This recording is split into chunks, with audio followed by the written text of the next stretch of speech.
नमस्कार दोस्तों, आप लोगों का बहुत बहुत स्वागत है हिंदी स्टोरी 319 में। आज हम बहुत ही अद्भुत सी देवी माँ कुष्मांडा की कथा की कहानी आपके सामने लेकर आए हैं।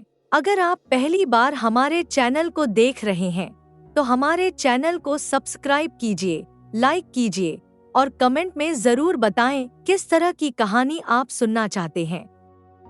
माँ कुष्मांडा दुर्गा के एक रूप की देवी हैं, जिनकी पूजा भारत में मनाए जाने वाले 9 दिवसीय त्योहार नवरात्रि के चौथे दिन की जाती है। माँ कुष्मांडा को मुस्कुराती हुई देवी के नाम से भी जाना जाता है। उसका नाम 3 छोटे शब्दों में अनुवादित होता है। कु का अर्थ है छोटा, ऊष्मा का अर्थ है छोटा और मुस्कुराता हुआ, और अंडा का अर्थ है अंडा जो एक छोटे ब्रह्मांडीय अंडे में तब्दील होता है। ऐसा माना जाता है कि माँ कुष्मांडा ने ही वास्तव में ब्रह्मांड की रचना की थी। शुरुआत में जब कुछ भी नहीं था और केवल अंधकार था, तब माँ कुष्मांडा ने अपनी ऊर्जा का उपयोग करके एक छोटा ब्रह्मांडीय अंडा उत्पन्न किया, जो वह ब्रह्मांड है जहाँ हम रहते हैं। ऐसा माना जाता है कि सूर्य के केंद्र के मूल में माँ कुष्मांडा का वास है और वही सूर्य को दिशा देती है। यह वह है जो पूरे ब्रह्मांड को गर्मी और ऊर्जा देती है। समय की शुरुआत में जब कुछ भी नहीं था और माँ कुष्मांडा ने ब्रह्मांड का निर्माण करने के बाद 3 जीवन रूपों का निर्माण किया। अपनी बाईं आंख से उन्होंने माँ महाकाली नामक एक भयंकर देवी का निर्माण किया। अपनी तीसरी आंख से, अपने माथे से उन्होंने माँ को उत्पन्न किया और उनकी दाहिनी आंख से एक दयालु और मुस्कुराती हुई देवी माँ महासरस्वती का निर्माण हुआ।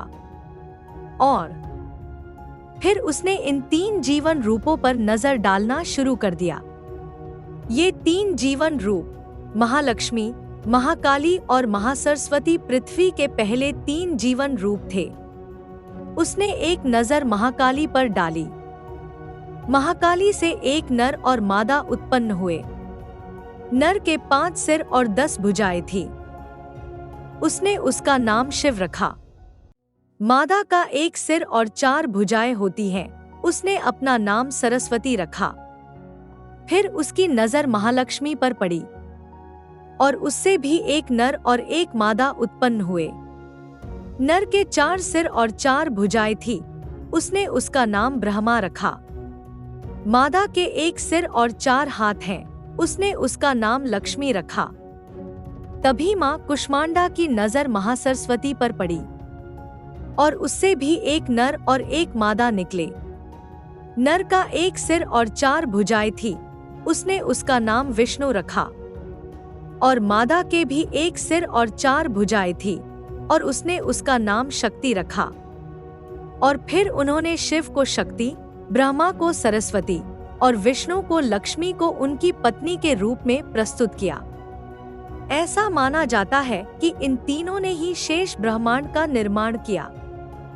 और फिर माँ कुष्मांडा ने तीनों को वापस अपने में समाहित कर लिया। उन्होंने महाकाली, महासरस्वती, महालक्ष्मी सभी को वापस अपने में समाहित कर लिया।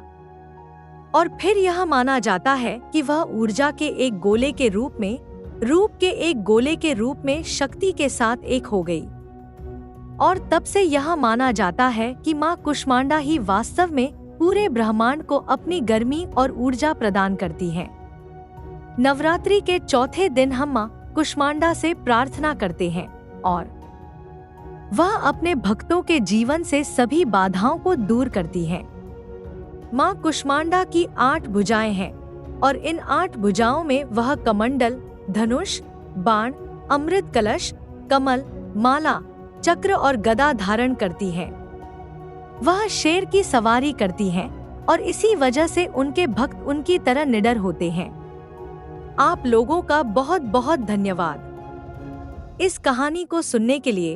अगर आप पहली बार हमारे चैनल को देख रहे हैं, हमारे चैनल को सब्सक्राइब कीजिए और अपने विचार इस वीडियो के कमेंट पर जरूर शेयर करें और यह भी बताएं कि आगे आप किस तरह की कहानी सुनना चाहेंगे। फिर मिलते हैं एक नई वीडियो के साथ। धन्यवाद।